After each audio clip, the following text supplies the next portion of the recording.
Bismillahir Rahmanir Rahim, walhamdulillahi Rabbil Alamin, wa sallallahu wa sallama ala nabiyyina Muhammadin wa ala alihi wa sahbihi ajma'in amma ba'd. Hayyakumullahu ajma'in. Avant de commencer le hadith du jour, petite révision rapide. Donc on avait vu la semaine dernière que on avait vu le hadith de Abu Hurairah radhiyallahu anhu qui stipule que le prophète sallallahu alayhi wa sallam a dit La yaqbalu Allahu salata ahadikum idha ahdatha hatta yatawadda. Allah n'accepte la prière d'aucun d'entre vous si il rompt ses ablutions jusqu'à ce qu'il les fasse, jusqu'à ce qu'il fasse ses ablutions.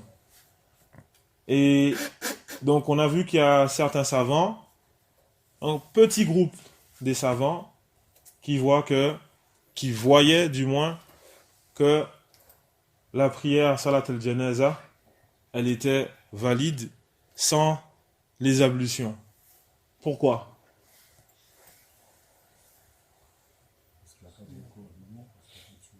Il n'y a pas de ruku', il n'y a pas de sujoud, et donc pour eux c'est pas une prière. Ils ont dit que c'est pas une salat. Ils ont dit en réalité salat al-janaza c'est une invocation, c'est pas une salat, parce qu'il n'y a pas de ruku', il n'y a pas d'inclinaison, il n'y a pas de sujoud, il n'y a pas de prosternation. Mais en réalité, l'avis le plus juste, et on a dit sur lequel il n'y a nul doute, c'est que les ablutions sont obligatoires pour toutes les prières, même salat al-janaza. Pourquoi? Parce qu'elle s'appelle salat. C'est une salat. D'accord? Et donc elle rentre dans la généralité du hadith. Taïb wal yawm.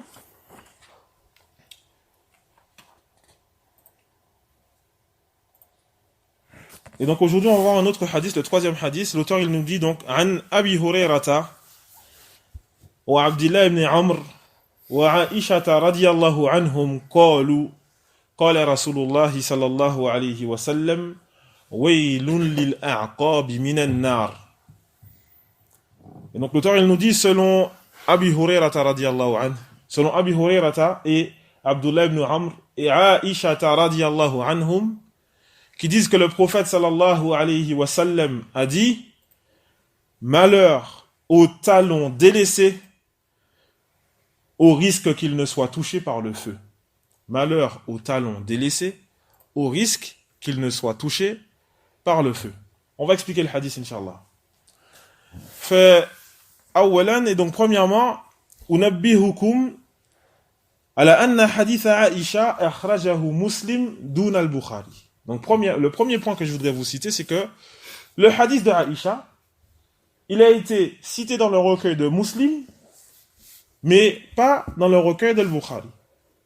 Ce que je veux dire par là, c'est que dans la science du hadith, le hadith est lié à un rapporteur, à un compagnon, excusez-moi. Le hadith est lié à un compagnon. Même si il y a plusieurs compagnons qui vont stipuler la même parole, chaque compagnon, c'est un hadith. Et donc ici, l'auteur, quand il nous dit selon Abu Huraira, selon Abdullah ibn Amr, selon Aisha, on a combien de hadiths? 3. Pourquoi? Parce que c'est les savants du hadith. Un hadith, c'est un compagnon. Et chacun de ces 3 hadiths a donc les mêmes termes qui sont cités. Donc cette même parole, waylun lil a'qab minan nar, ou la même signification. Et le hadith de Aisha, il n'a pas été cité dans le recueil de Bukhari. Il a été cité dans le recueil de Muslim uniquement. فهذا الحديث ليس على شرط المؤلف. Et donc ce hadith, le hadith de Aisha, ne respecte pas les conditions de l'auteur. Pourquoi? Parce qu'on a vu au tout début, le premier cours, أن المؤلف قصد بهذا الكتاب الأحاديث التي اتفق عليها الشيخان. On a vu que l'auteur, il voulait par ce livre les hadiths qui sont dans le recueil d'Al-Bukhari et Muslim. Les hadiths qui sont dans les deux recueils, pas un des deux. Et donc, le hadith de Aisha, il est à part. Donc voilà pourquoi, donc pour ceux qui mémorisent, ceux qui ont commencé la mémorisation des hadiths, comprenez bien, lorsque vous allez réciter ce hadith-là, et qu'à la fin vous allez dire muttafaqun alayh, Muttafaqun alayhi, ça c'est pour la version donc de Abu Huraira et Abdullah ibn Amr. Aisha, c'est Rawahu Muslim. Attention donc, petite nuance. Mais en ce qui concerne la jurisprudence, le fiqh, ça ne va pas changer. D'accord? C'est juste une information liée au hadith. Deuxième point, ثانيا أنه جاء في رواية من هذا الحديث أن النبي صلى الله عليه وسلم كان مع الصحابة في سفر. Et donc il a été rapporté donc, dans une des narrations de ce hadith que le prophète, il était avec les compagnons durant un voyage. فجعل بعضهم يمسح يتوضؤون ويمسحون على أقدامهم. Et donc certains d'entre eux ont fait leurs ablutions et ils effleuraient leurs mains sur les pieds. Al-masah. Comme on fait sur les chaussons. Et c'est là que le prophète sallallahu alayhi wa sallam rafa'a sawtahu. Il a levé la voix en disant Waylun lil a'qabi minan nar. Malheur aux talons délaissés. Al-a'qab, ce qui est voulu par l'a'qab, ce sont les talons délaissés, ceux qui ne sont pas donc mouillés durant les ablutions. Et donc, malheur aux talons qu'ils ne soient touchés par le feu, ou du moins, qui risquent d'être touchés par le feu. فهذا الحديث دليل على غسل الرجلين وقد ذكر النووي الإجماع على ذلك. Et donc ce hadith est une preuve montrant l'obligation de laver les deux pieds. L'obligation donc de laver les deux pieds. Pas de faire le masah, pas de les effleurer, mais de les laver. Et l'imam al-Nawawi, al-Hafiz al-Nawawi, il a cité l'unanimité des savants concernant ce sujet. وَلَيْسَ هُنَاكَ حَدِيثٌ صَحِيحٌ عن النبي صلى الله عليه وسلم في المسح على القدمين. Et il n'y a pas de hadith authentique concernant le prophète sallallahu alayhi wa sallam montrant l'aspect légiféré d'effleurer les mains sur les deux pieds directement. Cependant, ce qui a été rapporté, c'est le fait d'effleurer les chaussons et pas les pieds directement. On fait attention à cette nuance. وكذلك قال الله تبارك وتعالى يا أيها الذين آمنوا إذا كنتم إلى الصلاة فاغسلوا وجوهكم وأيديكم إلى المرافق وامسحوا برؤوسكم وأرجلكم إلى الكعبين. Donc le verset lié aux ablutions qu'on a vu plusieurs fois durant les cours précédents, et à la fin de ce verset, Allah tabaraka wa ta'ala qui cite et passez vos mains donc mouillées sur votre tête, sur vos têtes, et lavez vos pieds. Et lavez vos pieds jusqu'au Ka'bayn. Et donc les savants ils ont utilisé ces preuves pour affirmer l'obligation de laver les deux pieds. وخالف في هذا من qui donc a contredit cet avis. الشيعة. Et donc وخالف في هذا الشيعة فقالوا بمسح القدمين. Et donc les chiites ils ont dit que on doit passer les deux mains, on doit effleurer les pieds avec les mains. Daliluhum, quelle est leur preuve? Est-ce qu'ils ont une preuve en cela? Aïwa. Le même verset. Le même verset. Mais au lieu d'avoir une fatha sur arjulakum, ça sera une kasra arjulikum. Et c'est une récitation authentique, correcte. Et là, la signification, elle change, ça sera, et donc, effleurez vos pieds. Effleurez vos pieds. Comment on répond à ça?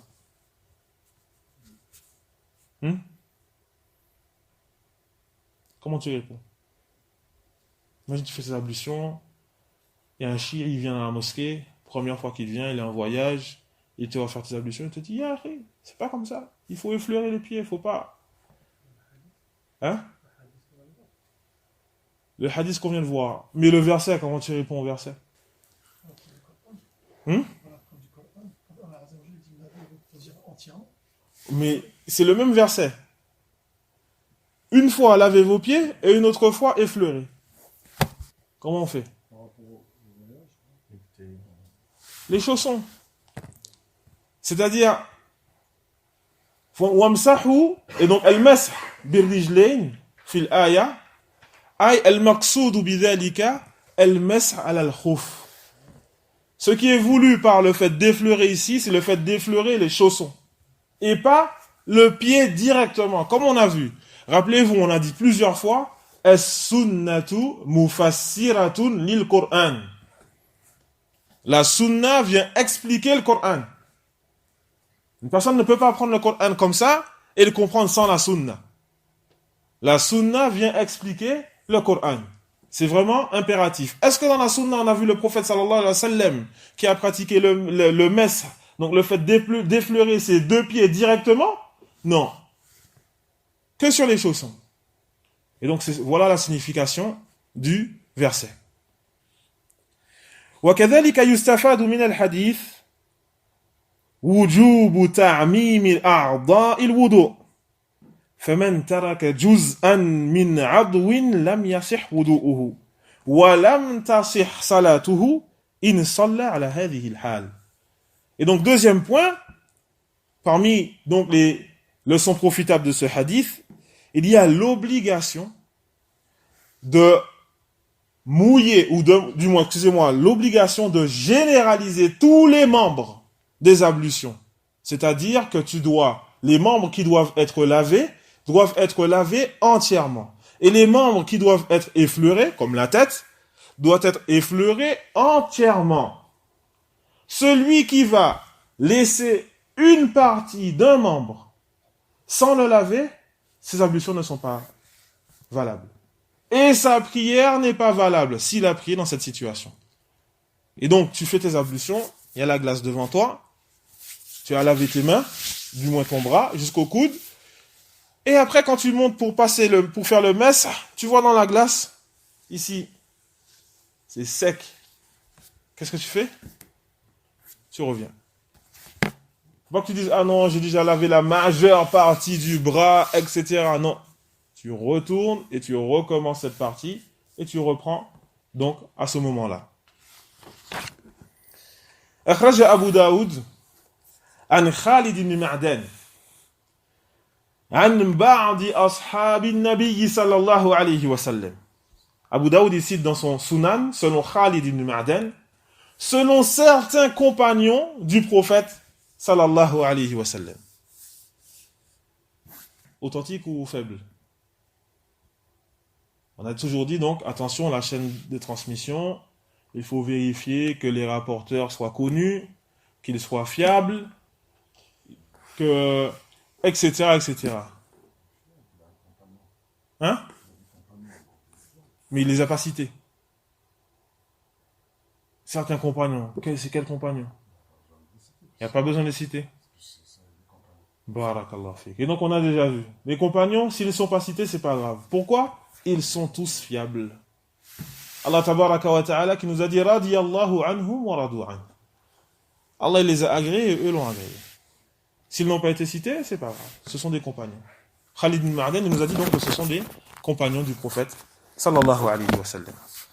Et donc ils disent que anna an-nabiyya sallallahu alayhi wa sallam ra'a rajulan fi qadamihi lum'ah qadra ad-dirham lam yusibha al-ma' فأمره النبي صلى الله عليه وسلم أن يعيد الوضوء والصلاة. Et donc qui nous disent que le prophète sallallahu alayhi wa sallam a vu un homme qui avait une petite partie de son pied qui était de la taille d'un dirham. Toute petite partie de son pied qui était de la taille d'un dirham qui n'avait pas été touchée par l'eau. Alors le prophète sallallahu alayhi wa sallam, il a vu cet homme prier. Il lui a ordonné de refaire les ablutions et la prière. Il lui a ordonné de refaire les ablutions et la prière. Idhan, man lam yastaw'ib jami'a awda'il wudu, lam yasih wudu'uhu, وأيضا يفهم من هذا وجوب الموالاة. Et donc la personne qui ne va pas couvrir entièrement